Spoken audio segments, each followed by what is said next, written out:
Le rapport se conclut par 13 recommandations.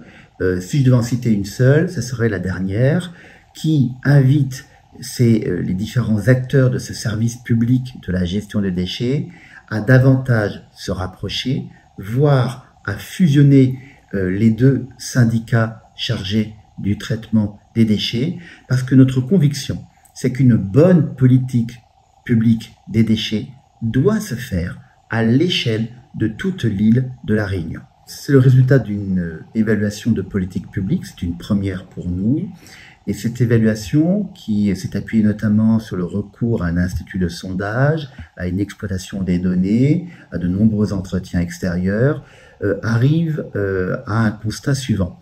Nous avons une situation mitigée en matière d'objectifs par rapport à ce que fixe la loi, qui s'explique notamment parce que la Réunion est une île tropicale, avec donc de vraies contraintes qu'il faut tenir compte pour mener à bien un tel service public de gestion des déchets. Mais nous considérons aussi qu'il y a un trop grand nombre d'acteurs et nous invitons en fait, à l'occasion de la formulation de 13 recommandations, à un rapprochement, sinon une fusion de ces acteurs en matière de gestion des déchets.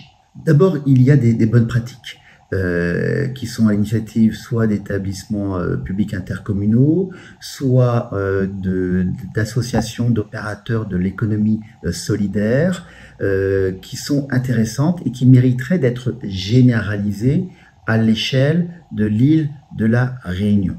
En revanche, il y a aussi parfois des échecs qui montrent toute la complexité d'une politique publique pour avoir un impact réel sur les comportements des Réunionnais, qui sont des consommateurs et également des usagers d'un service public. L'habitat collectif à La Réunion, c'est presque 30% de la population, et il y a des contraintes notamment techniques pour les bailleurs sociaux, et il nous paraît nécessaire d'adapter la politique de prévention, de collecte des déchets à ces particularités.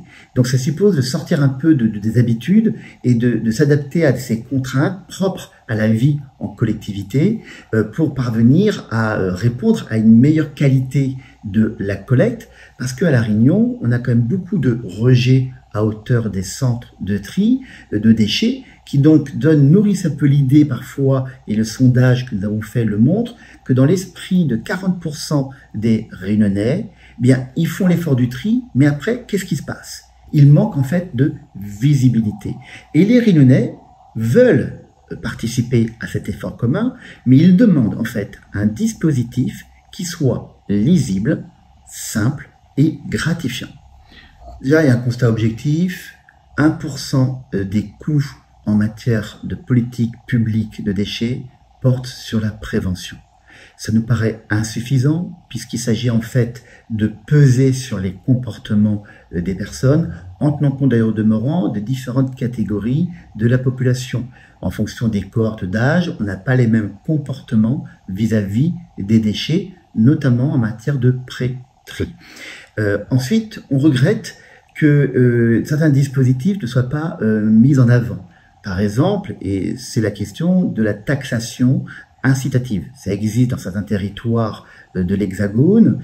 À La Réunion, on est resté au stade des études et on n'essaye pas d'aller plus loin sur ce qui pourrait être expérimenté sur certaines portions du territoire.